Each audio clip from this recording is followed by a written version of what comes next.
My grandmother tried to steal my apartment and make me go back to my parents so she could punish me. I'm 29 and had been dealing with this for some time, but recently this became ridiculous. My grandmother is the most special person I ever knew.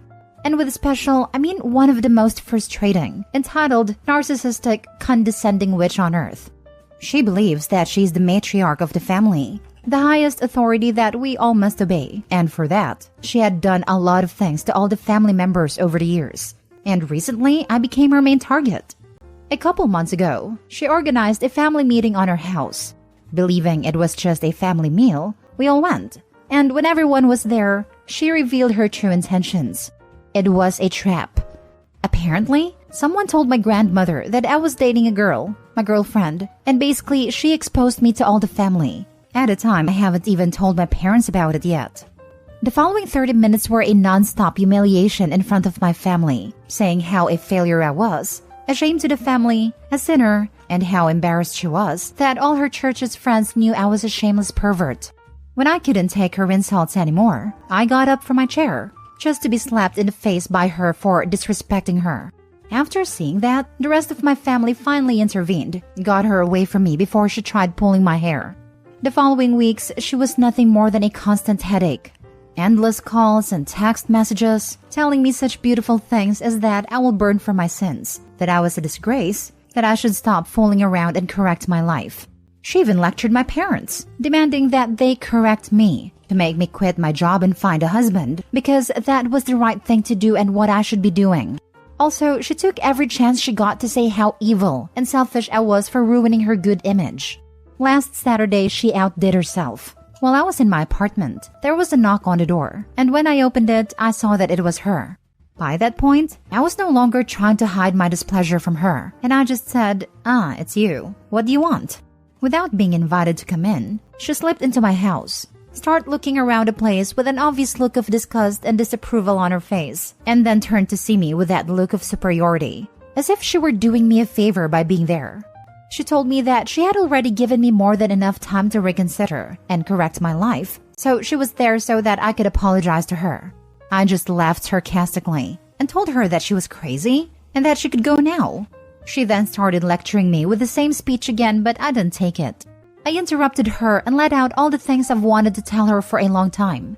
That she was a stupid old witch, that she was not an authority figure to anyone, that her presence alone ruins our day, that nobody can stand her, that she was such a horrible and suffocating grandmother and mother, that she should not make it strange that none of her children love her or visit her unless she forces them to.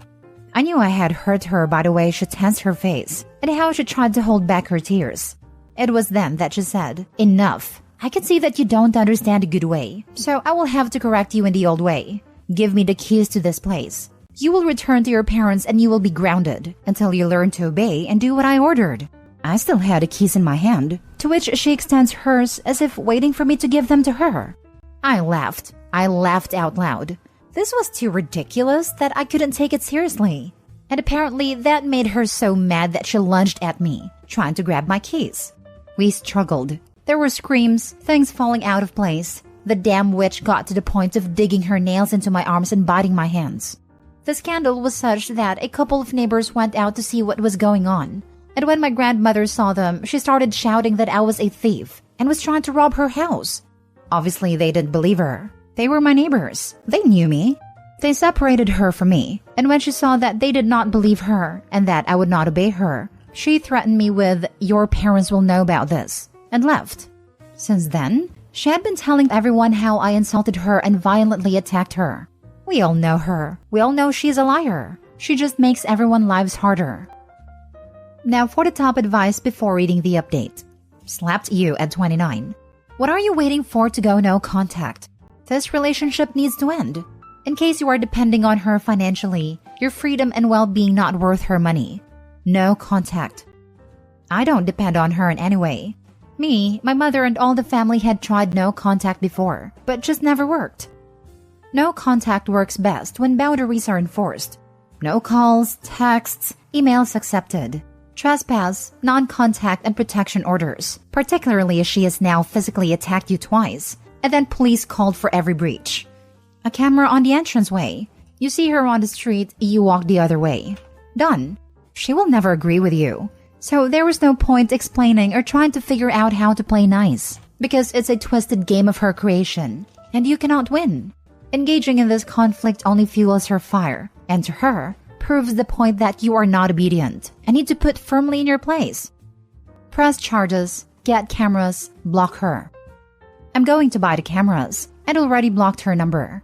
Sadly, as she can't keep calling me, she is now calling my parents and other relatives. That, sweetheart, is not your problem. They can also block her.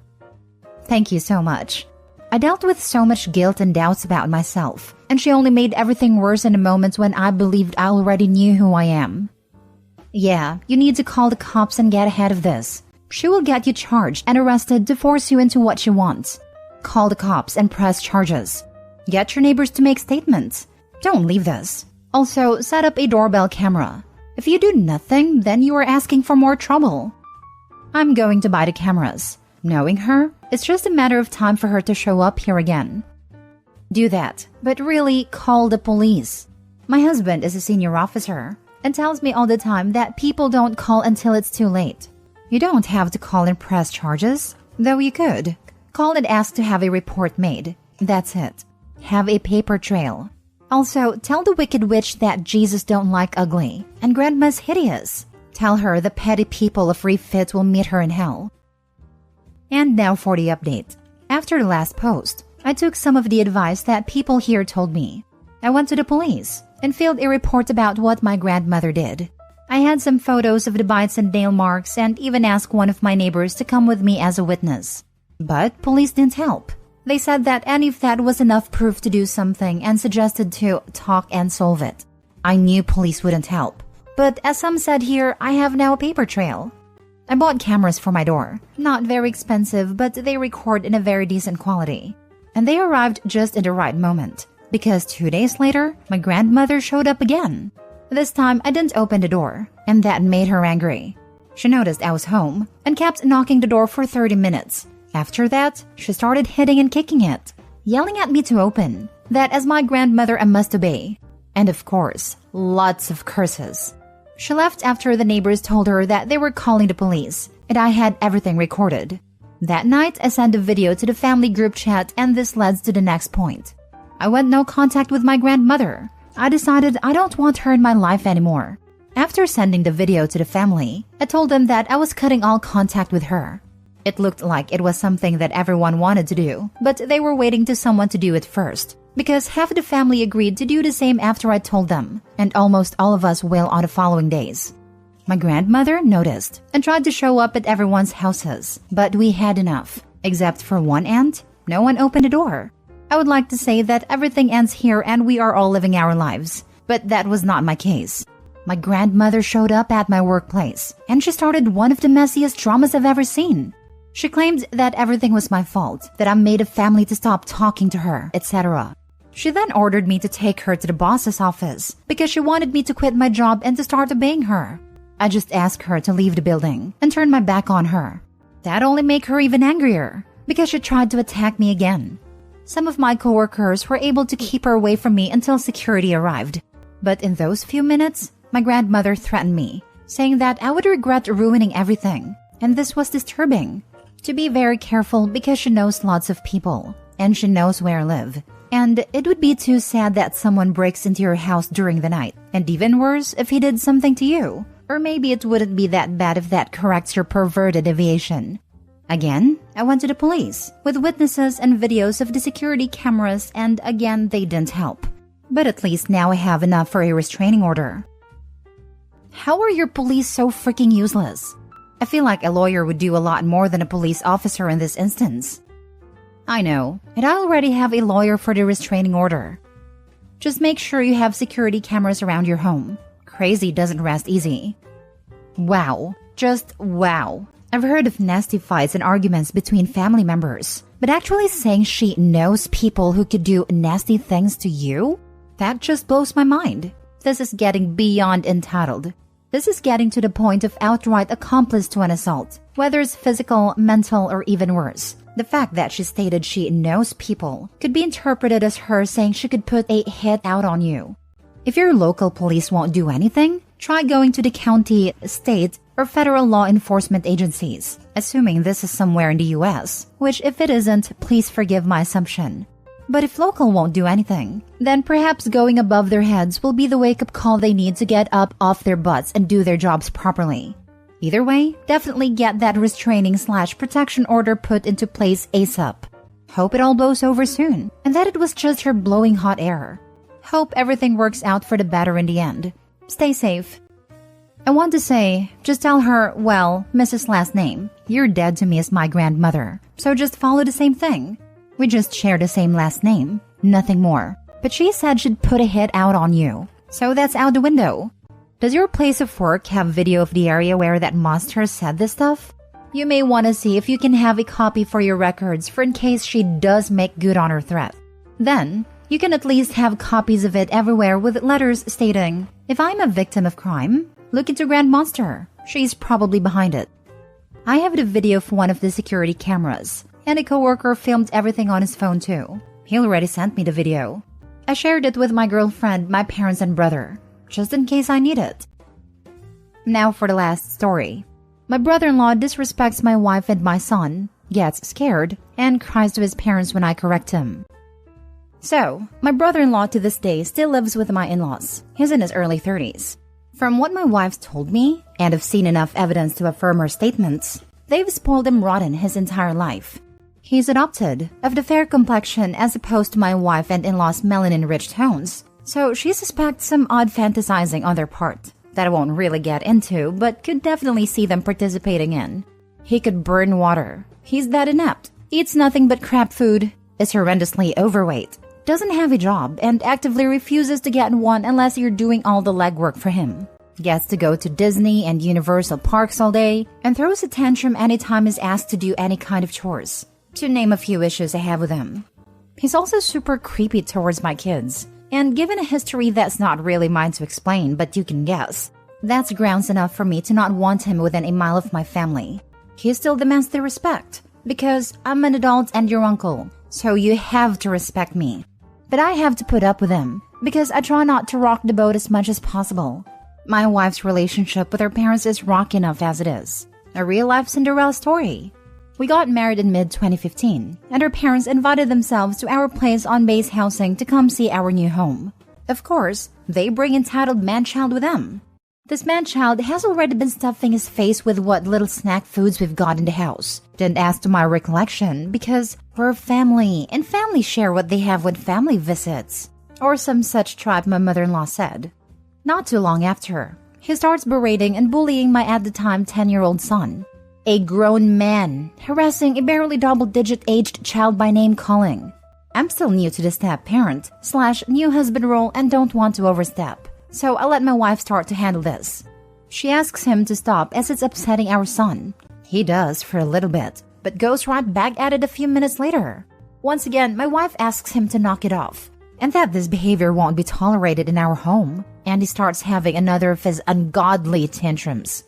As soon as, well, Mom says, comes out of his mouth, I put my foot down, both literally and figuratively. I do not tolerate any disrespect towards my wife. Strangers, kids, or family be damned. The new house is mostly wood flooring on the first floor, and my voice already carries pretty well, so the entire house goes silent when I spoke up. Is this her house? Is this yours? No? Then shut the heck up when people whose house you're in tell you to knock something off. Manchild is just standing there looking like some flabby fish out of water, with an open mouth gasp and wide-eyed terror that someone had dared to correct him. He then ran upstairs and cried to my in-laws about how he was aggressive and scary towards me, and I don't feel welcome in this home. Gee, I wonder why. My father-in-law pulled my wife aside and demanded something be done about my behavior, because that's no way for family to behave towards one another. She told me all this, and to this day I still don't apologize for anything they seem as rude or unseemly, because that one instance of their 6-foot sack of turds behavior tells me they have no room to criticize anyone on parenting or general behavior. Another reason he may not like me would probably be because I embarrassed the heck out of him for acting like a Nimrod while we were on vacation. For context, we were staying at a hotel her parents had booked with their points, and I was on crutches at a time for a broken foot. This man-child had my, at the time, 8-year-old daughter up in the air spinning her around, standing immediately next to a pool. Obviously, I could not ambulate fast enough to intercede physically, so I had to call out from across the courtyard, "Man-child, put her down now!" which drew everyone in the vicinity's attention to his idiocy. I finally stick my happy butt over him, and he is looking all kinds of indignant. He asks how I dare interrupt his time with his niece, and I tell him, "Because you're putting her life in danger, you colossal moron. You were not even a foot from the side of the pool. What on God's green earth made you think that this was an okay idea?" "Well, I'm her uncle," was all he had to counter with. "And I am her father, and I say put her down." Now, he and I got into a hard staring match at this point, and he thinks he's gonna win because I'm on crutches, and is already naturally taller than me at around 6 foot. I, however, was a hard-charging lance corporal at a time, and didn't fear man, beast, or God, let alone this fat sack excuse of humanity. He broke off and stormed off to go tell his parents what happened. They try to have a conversation with me about how what I did was inappropriate, and I just balk at them and ask them how could they condone the blatant endangerment of their granddaughter by this buffoon. They had nothing else to say. Now for the top comments. Why are you and your wife still in contact with these people? Regrettable obligatory nonsense. I hope you both will see there is no obligation to keep in touch with anyone that disrespects all of you and endangers the kids. Kind of airing my dirty laundry here, but I got out of the military back in August of last year. Due to some unfortunate circumstances that are mine to withhold, we didn't have anywhere to go. So my wife and I are at our respective parents' houses. She with the children whom I miss dearly, until such a time as we are able to pool our funds and reunite as a family unit. We're close now. As of yesterday, my daughter still thanks me for stepping in on that pool incident. I'm surprised you didn't hit him in the face with your crutch. He would definitely, at some point, put your daughter in a dangerous situation and would be inept if anything did happen.